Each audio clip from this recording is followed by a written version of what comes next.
Well, this video is going to be a relatively short one. It is going to be about the presidential election in France. And my immediate reaction when I saw the result is that it's a case of plus ça change, plus c'est la même chose. The more things change, the more they remain the same. What this election demonstrates yet again is the extraordinary structural rigidities within not just French society, but indeed European society, which make it incredibly difficult, perhaps realistically impossible, to change policy in any major European state, despite the fact that the policies that are being followed are inimical to very large sections of the European public, and indeed in France and the French public, are widely unpopular, are associated with politicians who are also unpopular, and are recognized by many people as leading Europe, and in this case France, into a blind alley. Consider Emmanuel Macron, the incumbent president, is, as I can vouch for myself, deeply unpopular in France. He has presided over a very weak economic inheritance, despite massive spending. Growth in France has only been around 1% in the years that he has been president. Most of his so-called reforms have been of a kind that are unpopular with the French people, and they've not made any fundamental difference to the underlying French economic problems. There is therefore a widespread sense of malaise in France, with an aloof, arrogant, unpopular, and out of touch president. And yet, in spite of that, in this election, he won the election convincingly with 58% of the vote. Now, that is remarkable. And I have to say that I do take issue with Marine Le Pen's claim that the 42% she won in this election is some kind of victory. Certainly, she has done a lot better than she did in the previous election, when she only won 34%. And the gain of 8 percentage points that she's achieved is progress of a sort. But given how bad the situation is in France, you would have expected her to do better. And indeed, some of the opinion polls in the weeks running up to the election suggested that she would do better still. Moreover, one can't really argue that what she did during the second round would have lost her support. My overall impression was that she put in a creditable performance in the television debate, and she didn't make any particular big missteps. By contrast, Macron came across to me, at least, as arrogant and condescending, and frankly, I didn't see much evidence of his famed debating skills. And yet, in spite of a lackluster performance from Macron and Le Pen raising her game, as I said, Macron still won by a margin of 16%, which seems to me to be a decisive margin. So why has this happened? Well, it is because of that legacy of the past, of those structural rigidities that beset France to an extreme degree, but which are to be found to a greater or lesser extent in every European country. Le Pen has been labelled in France as far right. Now, in my opinion, that is a completely meaningless label. I don't entirely understand what it even is supposed to mean. All I would say is that in terms of her stated policies, which are, by the way, likely to be different from what her actual policies would be were she ever elected, when I personally expect that she would moderate her policies even more. But in terms of her stated policies, I don't think that they differ very much from the stated policies on immigration, on economics, on all kinds of other things of the current Conservative government in Britain. Now, I say that again with the important qualification that the stated policies of the British Conservative government on all these issues are actually very different from what the stated policies are. But I'm simply making parallels here between the stated policies of the British Conservative government, which nobody calls far right, and the stated policies of Marine Le Pen in France, whom everybody calls far right. And yet, because this label has been stuck on her, she cannot win an election, or so it seems, because in every election, the centre and the left unite against her, however close she comes to winning, to achieving what looks like to be a political breakthrough. And this is incredibly ironic, because on every single point of policy that matters, Le Pen is actually closer to the positions of many people who I self-identify as left than she is to the centre, and then they are to the centre as well. There is much more in common between the economic policies of the left and the centre in France than there is on the part of the left and on the left and the right in France than the left and the right share with the centre. And I'm going to say, even on immigration policy, as I said, I expect a Le Pen presidency to be far more watered down on immigration than many people or would like to either expect or would like to expect. So the left and the centre, on the face of it, have far more in common than either does. Sorry, the left and the right have far more in common with each other on substantive policies than either does with the centre.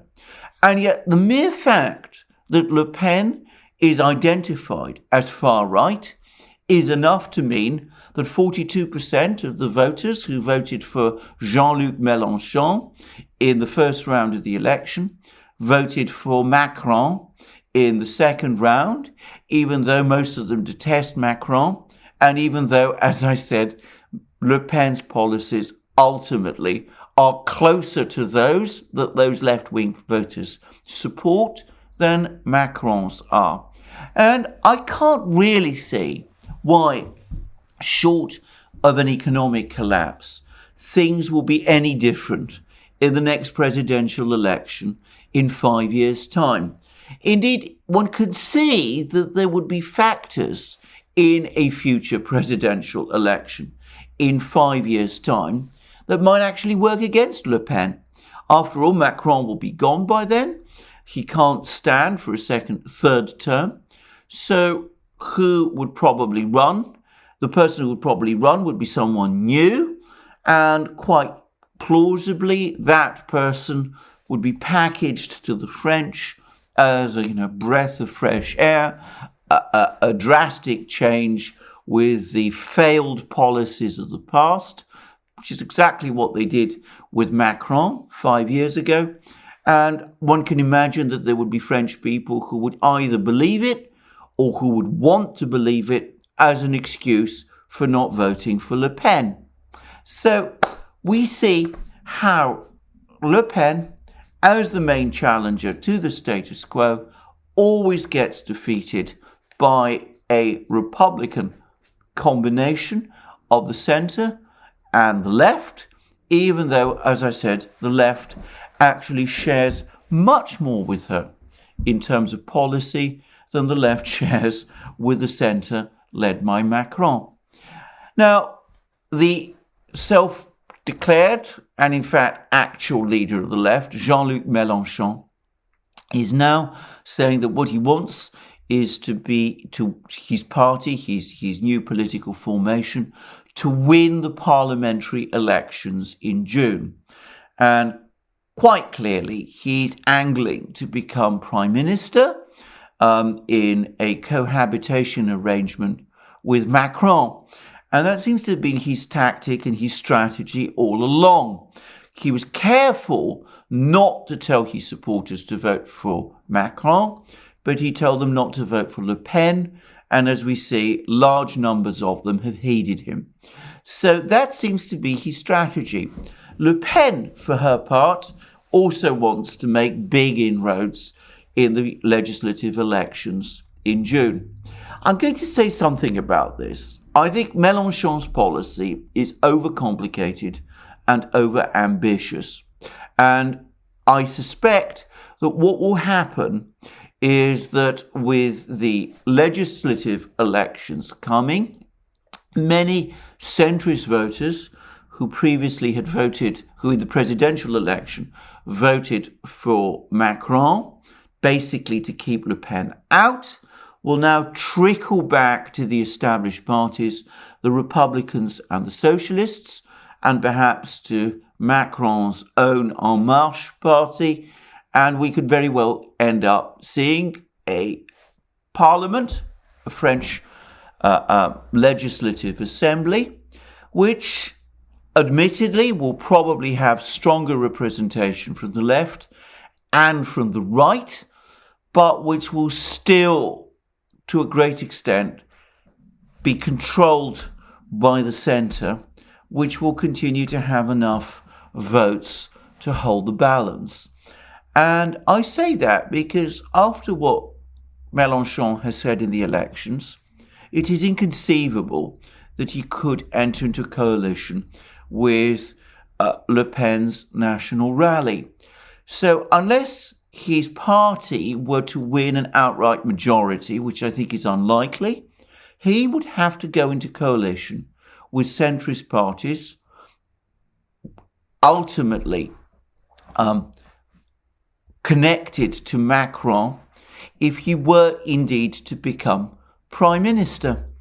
And that would inevitably mean that he would not be able to carry through with his radical program, the radical program that he has promoted and which has won him so much support amongst younger people in France, especially. One can very easily see how this could all turn out into a trap for him. So what we could very well end up after this whole process is concluded is with a French president, Macron, who is the same president as we saw previously, and a French parliament, which isn't actually fundamentally different from the one we have at the moment, even if the configuration of parties is different, one which would still essentially support the status quo, and with a left-wing political leader, Mélenchon, who might find that his strategies are not going to be as effective as he imagines. And that is a tragedy for France. It's a tragedy for Europe as well.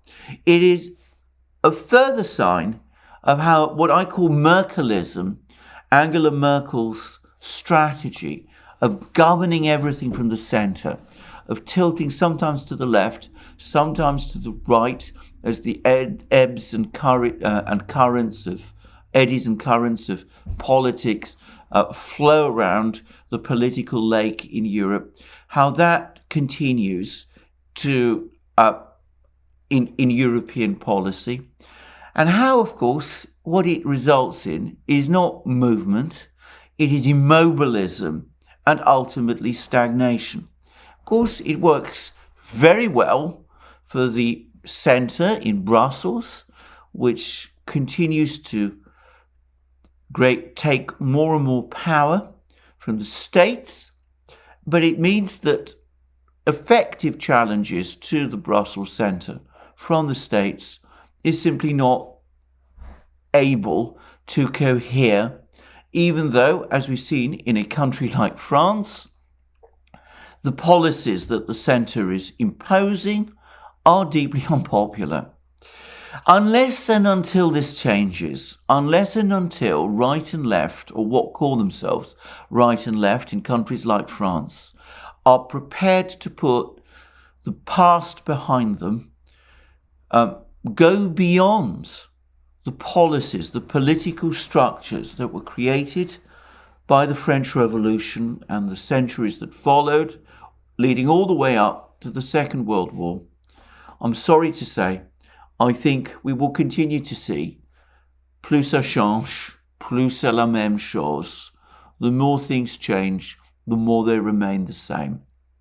And that, unfortunately, leads to a bleak outcome for Europe, for France, for all European countries, one that I suspect more and more people up across Europe are starting to sense, but which these ideological barriers make it almost impossible for them to break, to end, with these ideological barriers being, in effect, Europe's own self-created prison. So a bleak election in France, one which suggests little real movement, either in France, in Germany, in Italy, in Spain, in any of the big European countries, with everything going round in circles and nothing substantive ever being done.